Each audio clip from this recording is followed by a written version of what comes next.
हे कृष्ण करुणा सिंधु दीनबंधु जगतपते गोपेश गोपिका कांत राधा कांत नमस्तुते।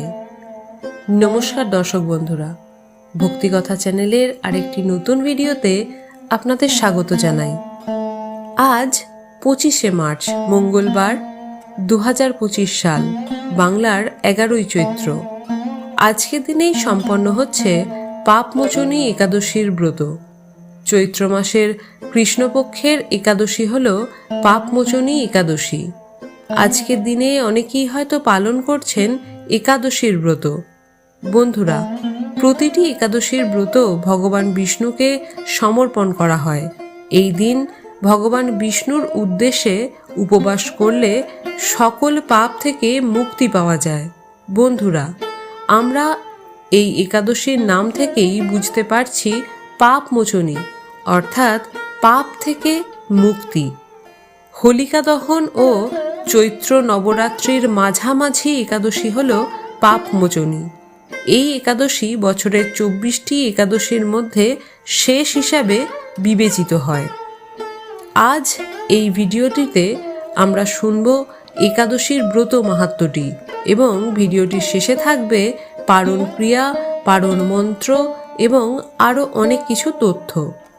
যে ভক্ত মনের ভক্তি দিয়ে পাপমোচনী একাদশীর ব্রত পালন করে তার সমস্ত মনস্কামনা পূর্ণ হয়ে যায়, জীবনে সুখ সমৃদ্ধির আগমন ঘটে। যদি কখনো কোনো কারণে আজকের দিনে আপনি এই ব্রতটি পালন করতে পারছেন না, তাহলে দিনের যে কোনো সময় ব্রত মাহাত্ম্যটি একবার শ্রবণ করুন এবং ভগবান শ্রী বিষ্ণুর উদ্দেশ্যে একটি প্রদীপ অবশ্যই প্রজ্বলন করবেন। এটি করলেও ব্রতের ফল অনেকাংশে লাভ করা যায়।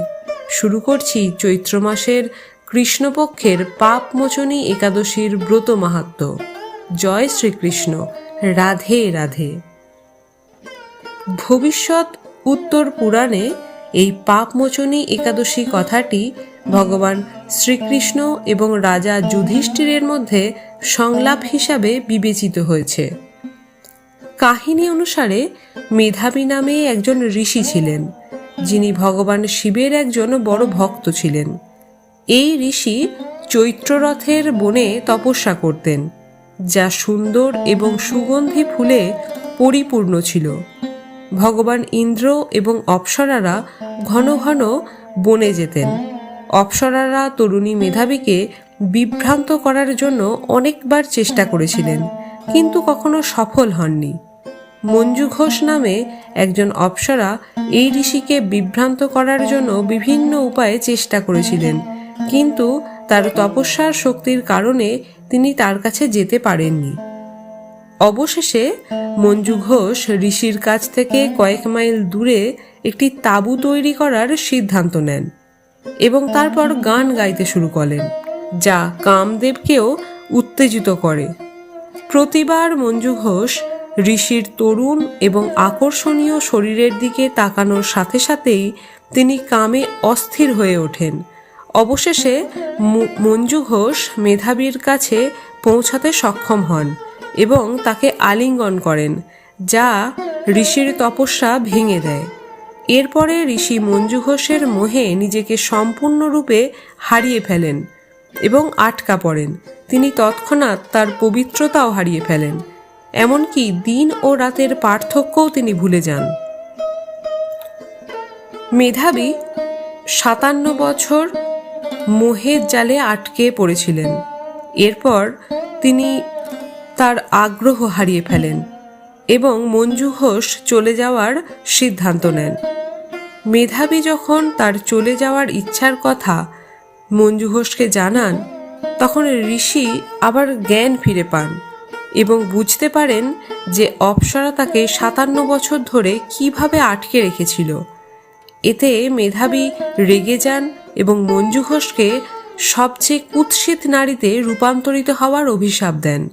ক্রোধে ঋষি অপ্সরাকে কুৎসিত ডাইনি হওয়ার অভিশাপ দেন।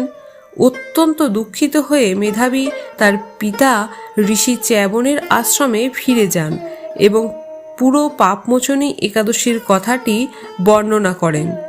ঋষি চ্যাবন, মেধাবী এবং মঞ্জু ঘোষ উভয়কেই পাপমোচনী একাদশীর ব্রত পালন করতে বলেন এবং পূর্ণ ভক্তির সাথে ভগবান বিষ্ণুর কাছে প্রার্থনা করতে বলেন। ফলস্বরূপ তারা তাদের পাপ থেকে শুদ্ধ হন। শ্রোতা বন্ধুরা, এবারে আমরা জানব কিভাবে একাদশী ব্রতের সংকল্প গ্রহণ করতে হয় এবং পরের দিন পারণ ক্রিয়া আমরা কিভাবে সম্পন্ন করব। একাদশীর দিন খুব ভোরে ঘুম থেকে উঠে স্নান পর্ব সেরে নিন। এরপর পরিষ্কার বস্ত্র পরিধান করে ঠাকুর ঘরে গিয়ে একাদশী করার সংকল্প গ্রহণ করুন। মনে মনে বলুন, হে বিষ্ণু, আমি আজ সমস্ত দিন উপবাস রেখে একাদশীর ব্রত রাখার জন্য মনস্থির করেছি। আমি যাতে নিষ্ঠার সাথে এই ব্রত সম্পন্ন করতে পারি তার জন্য আপনি আমার ওপর সদয় হন। একাদশীর সংকল্প মন্ত্রটি হল, একাদশ্যাম নিরাহার স্থিতাহম অপরেহনি ভক্ষ্যামি কুণ্ডরীকাক্ষ শরণম মে ভবাচ্যুত।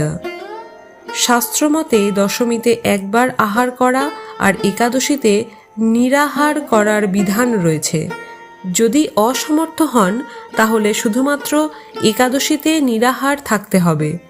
যদি কোনো কারণে আপনি তাতেও অসমর্থ হন তাহলে পঞ্চ রবিশস্য বাদ দিয়ে ফলমূল, সবজি এবং অনুকল্পের প্রসাদ গ্রহণ করবেন। পঞ্চ রবিশস্য অর্থাৎ চাল বা গম জাতীয় কোনো খাবার, ডাল এবং সরিষার তেল বর্জন করবেন। একাদশীর দিন শরীর থেকে রক্ত পড়া অশুভ বলে মানা হয়, তাই সবজি বা ফলমূল কাটার সময় সতর্ক থাকতে হবে। একাদশীর পরের দিন পারণের জন্য যে সময় নির্দিষ্ট থাকে তার মধ্যেই কিন্তু পারণ ক্রিয়া সম্পন্ন করার উচিত, না হলে একাদশীর কোনো ফলই পাওয়া যায় না। পারণের সময় পঞ্চ রবিশস্য দিয়ে ভোগ নিবেদন করুন। করার পর পারণ মন্ত্রটি উচ্চারণ করুন এবং সেই ভোগ গ্রহণ করে উপবাস ভঙ্গ করুন।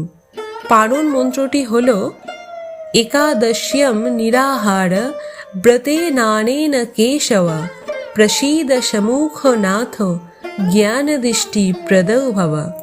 অর্থাৎ, হে কেশব, আমি আপনার কৃপা দৃষ্টিতে নিরাহারভাবে একাদশীর ব্রত পালন করেছি।